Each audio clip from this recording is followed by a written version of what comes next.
So perhaps one of the most important messages of the story of Purim is that it took place outside of Eretz Yisrael. That by itself is a big thing. Chazal talk about it. The idea, of course, being that HaKadosh Baruch Hu can be found everywhere and anywhere, even outside of the land of Israel. And the Megillah is supposed to be a source of comfort to us, that we know that even though we're not exactly in the position that we would love to be right now, nevertheless, HaKadosh Baruch Hu is here, and the Mashiach should come in Mitzvah Hashem very soon, in Mitzvah Hashem, yes. So, why, what is Megillah? Because it's got 5 different parts of the Megillah. Is it like just another book? What's it stand for? Good. Okay. You know what? I finally worked out what you were asking over there. There are 5 different. There are 5 different Megillahs. Each Megillah, a Megillah is a scroll. It just right? stands for scroll? Yeah. So each Megillah is a book in and of itself, and they're read at different times during the year. And Megillah Esther is read at Purim time. Megillah Rus is read in Shavuos time. Megillah Koheles is read. Shavuot. So how many scrolls are there? 5. There are 5 Megillot. There's 5. Okay. But again, is the Ketuvim, or are they within the Ketuvim of the Tanakh? they're within, right? They're within side of the Ketuvim. So let's start at the beginning. Maybe it's we get with sort of bits and pieces coming from different directions. There's something called Tanakh. What is Tanakh? It's an acronym for Torah, Nevi'im, and Ketuvim. Right? Torah is the Torah, the 5 books of Moses. The Nevi'im are the books of the prophets. And then the Ketuvim are all the writings, different writings that were added in to be compiled into what was going to become the Tanakh. I guess that's our Bible. Within side of the Ketuvim, we've got the Megillahs. Now, the Megillahs were written by biblical personalities. So, for example, Megillah Esther was written by Mordechai and Esther. The Megillah of Rus was written by the prophet Samuel. 5 Megillahs. They're inside of the Ketuvim. And one of the Megillahs over here is Megillah Esther. That's the one that we're supposed to be concentrating on, because that's the Megillah that's read on Purim, strangely enough. I'll tell you why. And you heard this from me first. And this is really a scoop.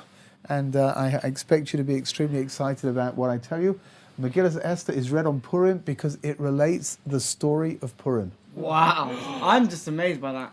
Thank you. Oh my gosh, it's such an amazing twist. Don't try to say that I never taught you anything.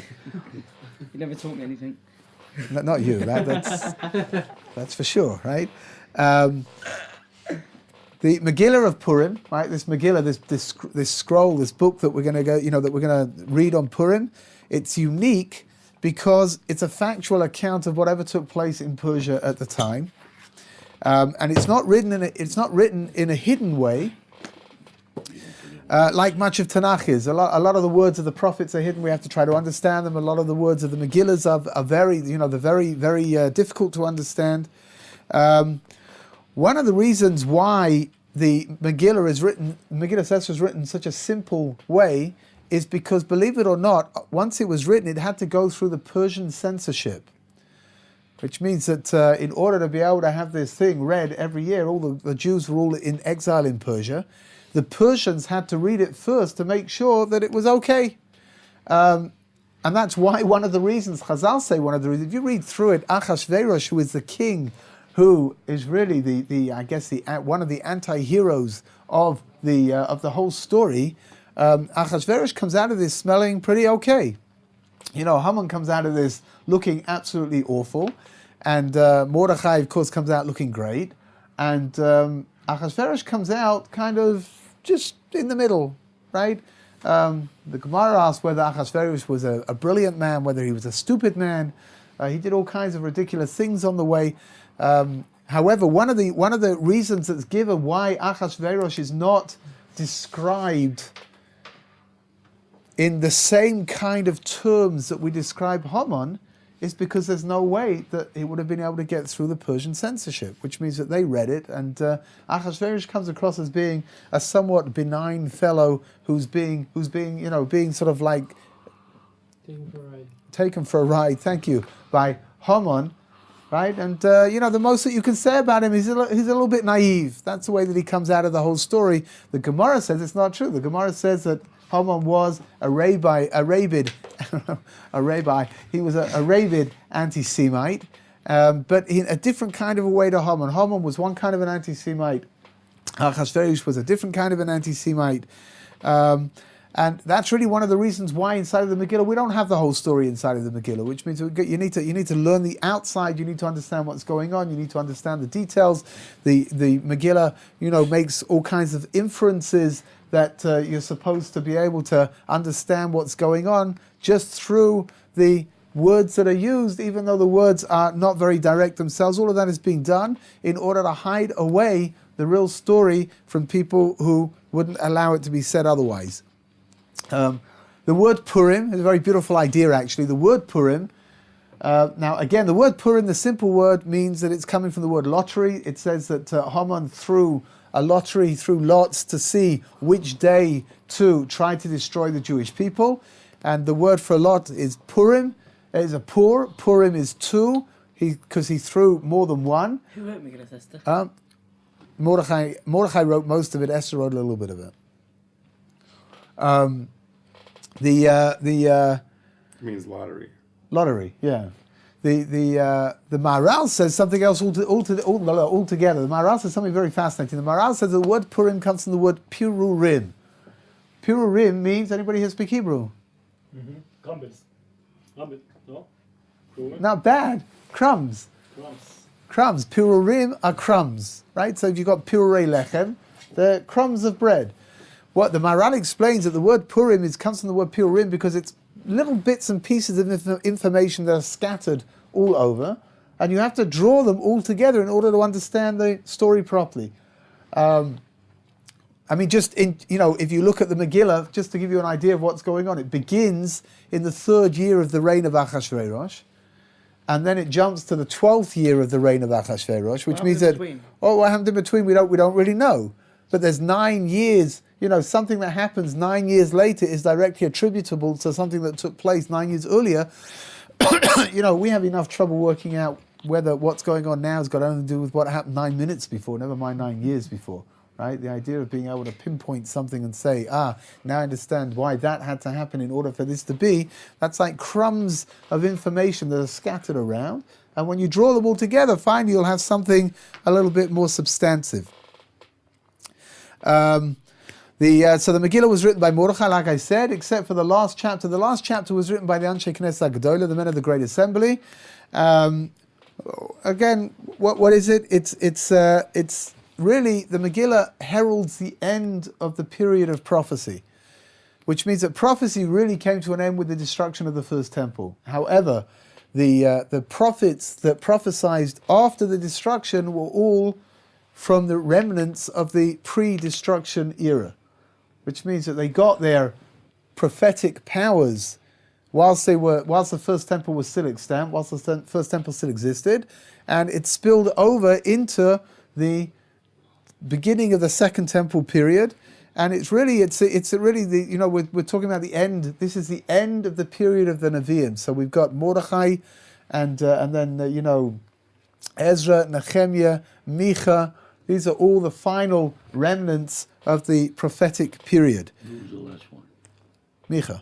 Okay, just one last thing over here before we get going. You know that normally when we have a Yom Tov, any kind of a special day, so we recite Hallel, right? Hallel, a special prayers that are recited. Rosh Hashanah, Rosh Chodesh, on Pesach, on Shavuos, on Sukkot, on Chanukah. We do not recite Hallel on Purim. The question is why? So the answer is because inside of the words of the Megillah, inside of the verses of the Megillah, are all kinds of verses of praise that are going to take the place. We don't need to recite Hallel because we're reading the Megillah. That means, and this is the bad news for all of you, that means that you really need to know what the Megillah is all about. You need to know which verses are the verses of praises in order to be able to fulfill the obligation of reading Hallel during Purim. Yes? But what if you... Don't know. What if you consider the entire Megillah Esther as a verse of... Oh, you're prayer? trying to get smart over here. That way you don't have to learn which ones are which. No, I mean, like, not that say you don't have to. I mean, just Sneaky, huh? so in case you don't know and you haven't had time to figure out. I haven't got time to figure out. Okay. Yeah, that's what I said. You're being sneaky. Okay. I'm not being sneaky. I'm just finding a loophole. Which is being sneaky. I would imagine b'di'evid, which means post facto. I would imagine that's okay, but it's not the way to go about it, right? So we've got just under 2 weeks to be able to learn a little bit about the Megillah, and that way you'll be able to fulfill the mitzvah. I thought it was next week. It is. You just said under 2. Yes. Well, It's the end. It's the end of next week. But he did say under. Bless you. Thank you. Not this week. I've never seen you look so serious before. It's at the end of next week, and we're at the beginning of this week, which means it's just under 2 weeks. Not this Shabbat, but next Shabbat. No, next Shabbat is already after the. All right, It's Friday. You tried, but obviously you didn't try hard enough. You're done with it. We're going to talk about when it is and why it is. Okay, let's have a look and see. are we going to go over the verses of praise? I see you're somewhat fixated over here. Blineder. Thank you. Thank you. Okay, there's a chiyuv on Purim. It's an obligation for every person to hear the Megillah twice. Once at night and once during the day. When does the obligation begin? It begins with the coming out of the stars at night, right? What's called Tzeit HaKochavim. And it goes through, the nighttime obligation goes through until the Nates, which is the dawn. When does the day begin? It begins with the other way around. I'm sorry. The Omer HaShachar, your obligation to recite the Megillah at night goes from Tzeit HaKochavim, from the time that the stars come out, until Omer HaShachar, which is dawn. The obligation from the daytime goes from the Nates, which is sun up, all the way through to Shkia, which is sunset.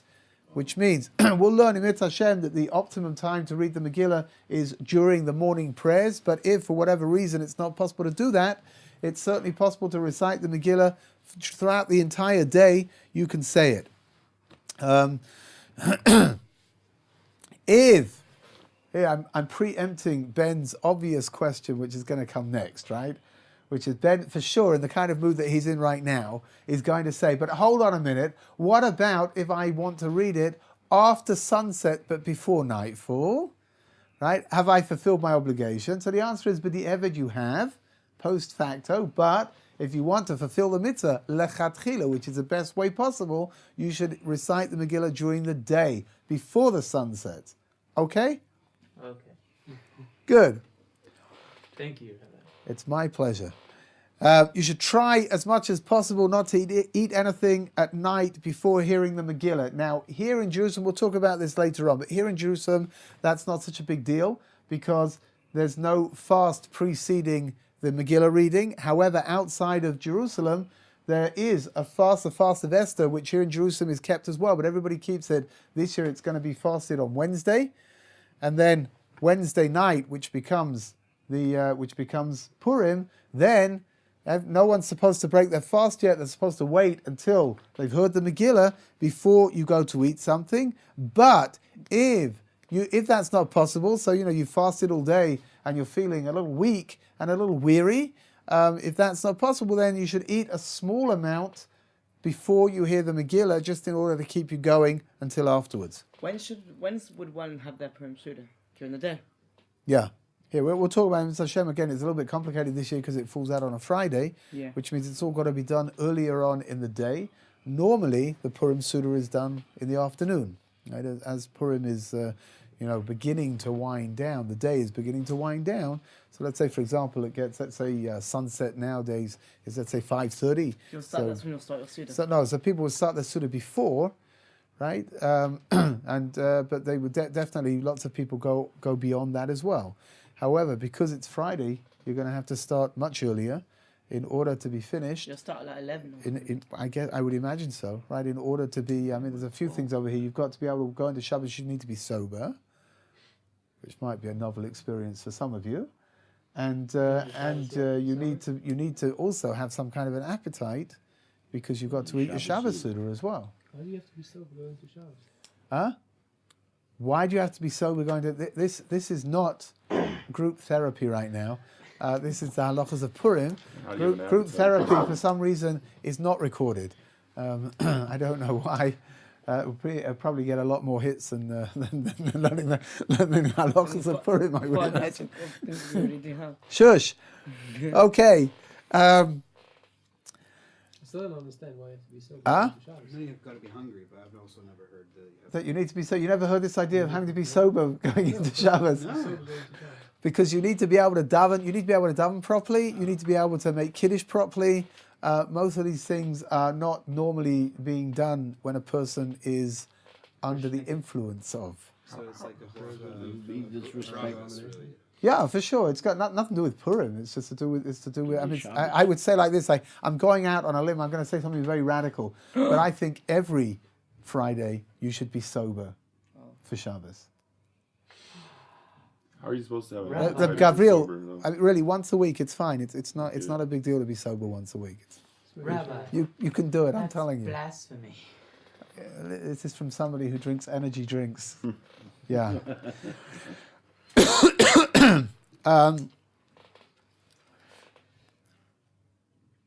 What do you do if, for whatever reason, I don't even know why I'm teaching this halacha because it's got no application whatsoever to you people, but if one were not to hear the Megillah on Purim night, it's inconceivable, right? I mean, Wait 12 months. impossible. Yeah, interestingly enough, there is no inyan to hear the Megillah twice during the day to make up for what you've missed. Which means if you miss it at night, sorry? Aren't you supposed to, if you miss any words in any fashion, you have to read it yourself? Oh, that's different. When you're trying to hear the Megillah inside of the period that you're obligated to hear it within. So then if you don't hear, we'll get to that as well. If you don't hear it properly, then you've got to make up for it somehow. But if you miss the whole thing at night, then there is no concept of having to hear the Megillah twice during the day. They're two separate mitzvahs that don't have any they don't have any connection with each other, but obviously they're connected because it's all Purim. But Very slight connection to each other. thank you. No. And Reb Gabriel, just so you should know that you'd have to wait 13 months because there's two Adorim next year. Oh. Because why? It's the two Adorim. It's an Uber Yom. Why are you looking so pained? It's an extra month. That's all it is. Nothing else. You've got one more time to... One more social security check. It's great. They don't pay according to Jewish months. I don't get No? the social security checks. Oh, really? Shame on you. No, I don't get the joke. Oh, never mind. Makes up his Never mind. makes up his late. Okay, what do you do if you haven't heard the Megillah during the day and it's now getting late and you've got two options ahead of you? One is to read the Megillah, the other one is to daven mincha, but you won't be able to get them both done. So the halacha is that you should hear the Megillah instead of mincha, because the Megillah is something which can only be done now during Purim. It can't be done after Purim. There's nothing you can do to make up for it. Whereas if a person doesn't daven, if one doesn't daven one of the services, you can pray it again, right? So if a person misses mincha, he can daven the Ma'ariv Amida twice, and that will allow him to make up somehow for what it is that he missed out.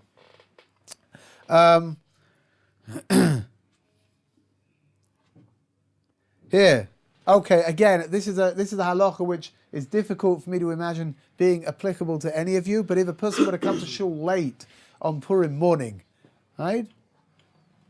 I see it as like blank looks. Nobody can even relate to what it is that I'm saying over here. Mostly because most of you are thinking like, why would I come at all? But that's that's something else, right? If you are coming into shul late and you've got two options. One option is to hear the Megillah together with the minyan right now in the shul, and the other one is to daven and to be able to finish davening within the amount of time that you're allowed to daven Shachris within. So obviously the halacha is very clear that you should daven Shachris within the time that you're allowed to, because you can always hear the Megillah later on, right?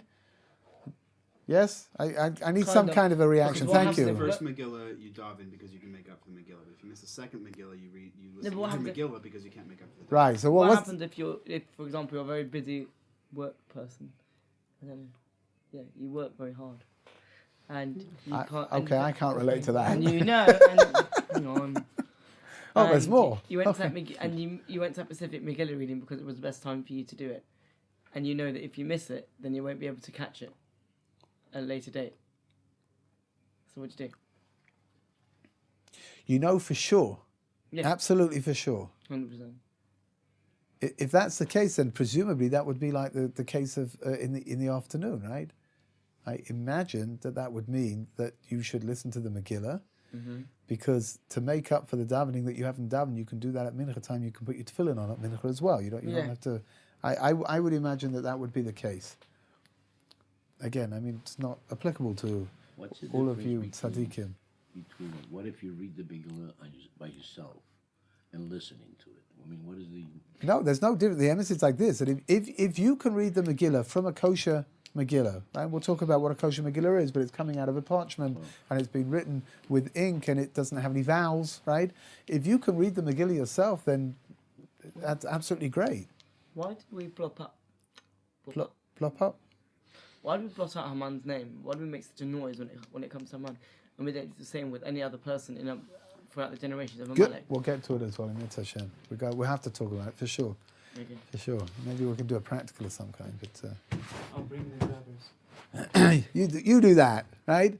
Okay, let's have a look and see. We've got Purim. Purim is a very fascinating holiday because there are 2 days of Purim.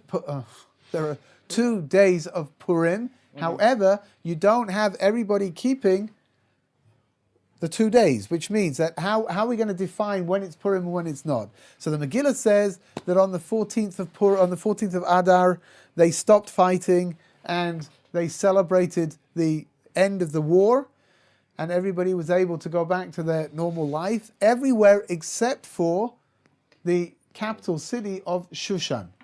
In Shushan, they had to fight the extra day. There were more enemies over there. That was the seat of power where Haman was. And subsequently, it took an extra day. So on the 14th, they were still fighting. And on the 15th of Adar, they stopped. The battle came to an end. They were victorious. And they celebrated. So what we have is like this, that the vast majority of the Jewish people who are keeping Purim will be keeping Purim on the 14th of Adar, which this year is going to be next Thursday. This Thursday? Next Thursday. The next coming Thursday. Yeah. Ben, Thursday week. Thursday week? Yeah, almost 2 weeks. I don't know if you can remember this far back. I mentioned it a while ago, actually. It's got to be at least I would imagine 5 minutes. I know. That it's almost 2 No, weeks. you gotta know. I can't remember that far. I know. That's why not this Thursday. No, not this Thursday. So this Thursday. Then it's going to be not this Thursday, but the Thursday afterwards. But Ben, listen to me. Yeah. If you come back next Sunday, it'll be this Thursday. Oh, cool. All right. Thank you. Okay. Okay, cool. I can see this obviously is important, right? So good. Okay. Anna says there is one. Wednesday. We'll talk about that as well. This The majority of the Jewish people are going to be celebrating Purim on the 14th of Adar, which is not this Thursday. It is next Thursday. I don't know if I mentioned this. It's in almost 2 weeks. And however, there will be some Jews keeping Purim on the 15th of Adar, which is going to be next Friday. Wow. Not this Friday, the Friday after, in almost 2 weeks.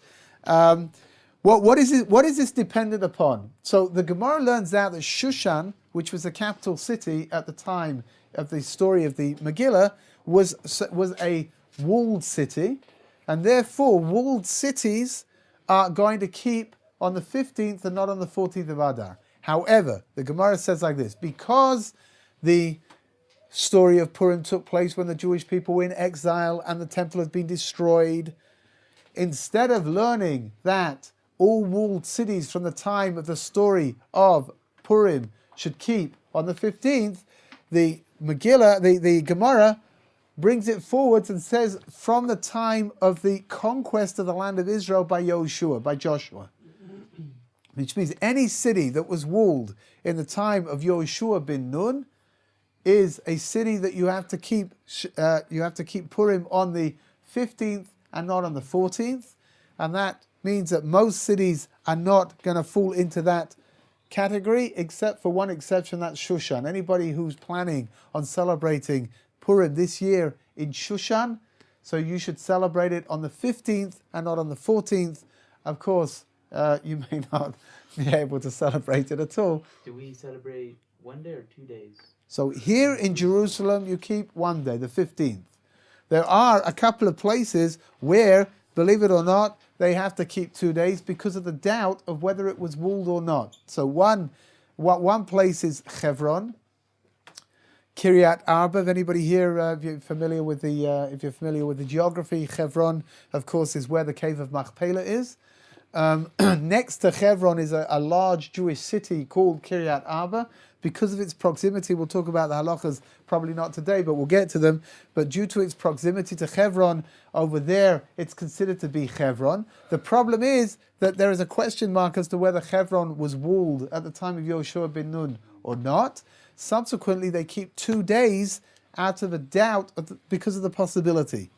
Another place where there is a possibility that they might have to keep either 1 or 2 days is Tiberias. The problem with Tiberias is that the wall was definitely there at the time of Yoshua ben Nun, but they only have 3 walls, not 4, because the 4th wall is really the Kinneret, the what's it called? The Sea of Galilee, the Sea of Galilee, right? That's a very biblical, right? We'll just call it the Kinneret, right? So it's got 3 walls going around the old city of Tiberias, and the 4th wall is the Kinneret itself. So over there, the Gemara says it's not sure whether that's really included, whether that's considered to be a walled city or not a walled city. Subsequently, in Tiberias, they also keep 2 days, which means that all of the mitzvahs that we're going to go through, they do on the first day, on the 14th, and then they come and they do it again on the 15th. I once had the memorable experience of being in Kiryat Arba for Purim, and after having celebrated Purim in its entirety on the 14th of Adar, we then went back at night time to start reading the Megillah again. And the person that I was with, I must admit, the person that I was with was a little worse for wear with regards to alcohol consumption, which means that he was completely drunk. And he decided, instead of making noise every time the name Haman was said, he decided every time the word sus was mentioned, which means a horse, he was going to make a noise. Horse noise? It was just a noise. Okay.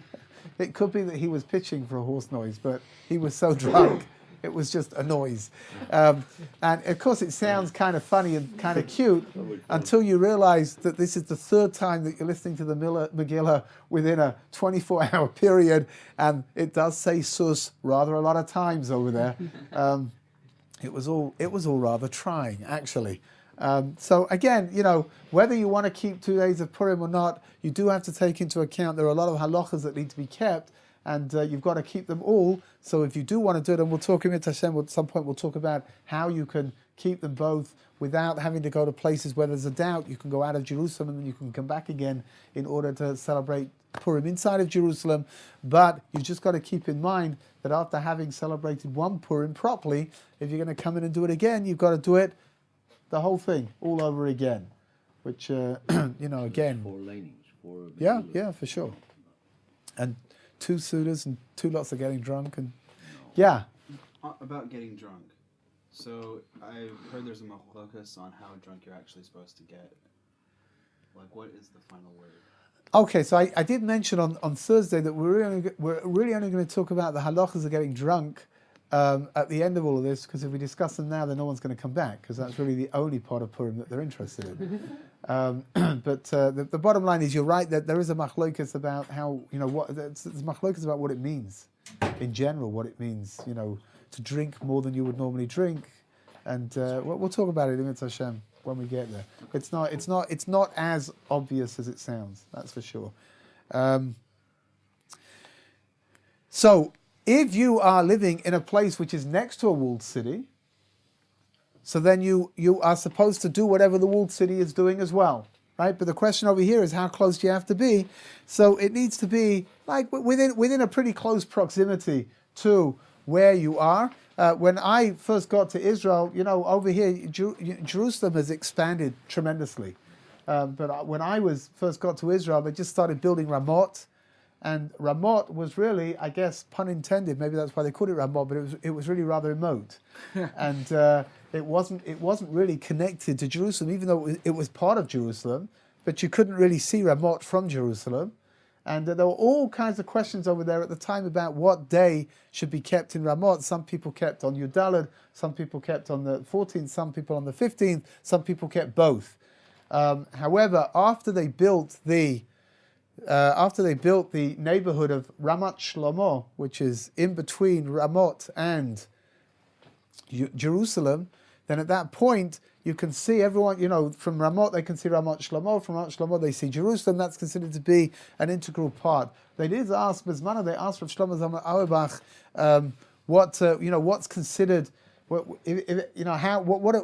do you consider what's Jerusalem or not? Because, for example, I don't know if you're familiar with, when you go out of Jerusalem on the highway, there's a place called Mevaseret Zion, which you go up the hill, up the Castel, and you get to the top, and then there's this city called Mevaseret Zion, and they wanted to know over there what day should they be keeping, because they can see Jerusalem, right? So maybe there's a question, maybe they should, maybe they shouldn't. Rav Shlomo Zalman Auerbach said that one of the requirements is that you should be paying your arnoni, your municipal charges, should be paid to the city of Jerusalem in order for that to count as being a part of Jerusalem. That was one of the ways that he worked out. That was also one of the ways that he said that in Ramot, that Ramot was always a part of the Jerusalem municipal area.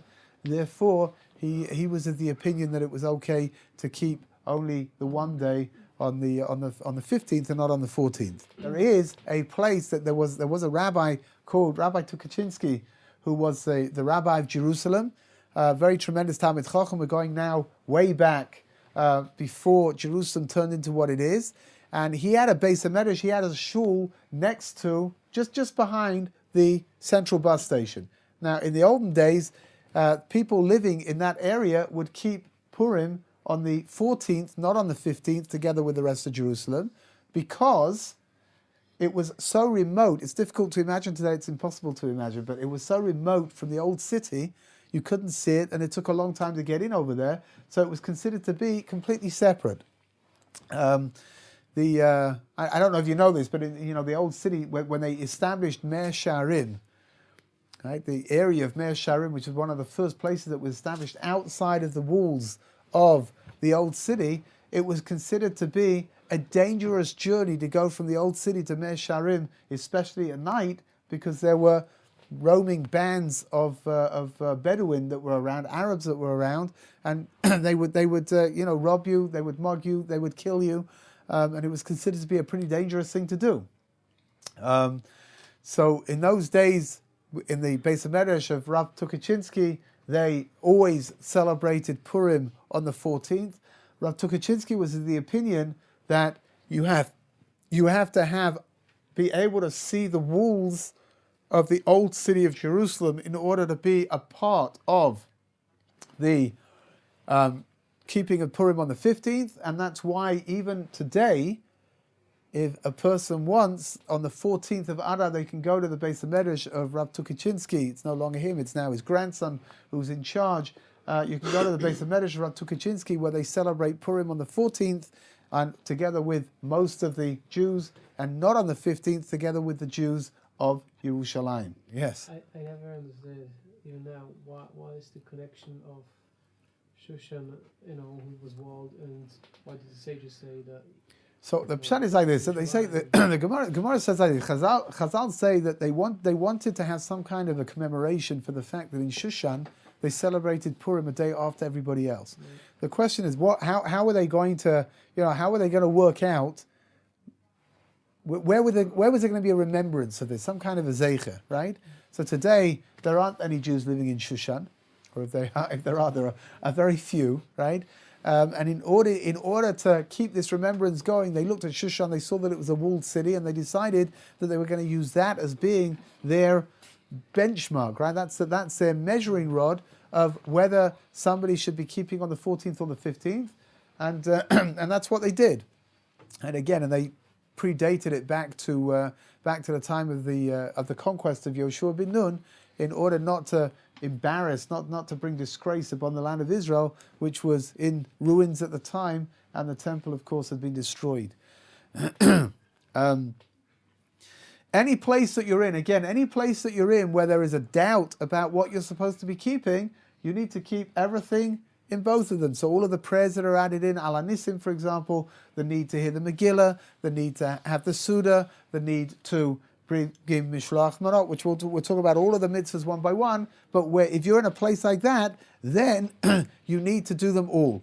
If the person forgot to read the Megillah on the 14th, even when he's in a place where you only keep on the 14th, so we're not talking about doubt right now, they can recite the Megillah on the 15th without reciting the blessings. And the blessings can only be recited when there's a definite obligation. You can read the Megillah, but you can't recite the brachas that have to be read over it. Okay, I think we're going to stop over here, Mitzvah Hashem. Tomorrow we'll start off with the idea of women are also obligated in the mitzvahs, and we'll see what, which, when, and where. But Mitzvah Hashem, we'll get to it tomorrow.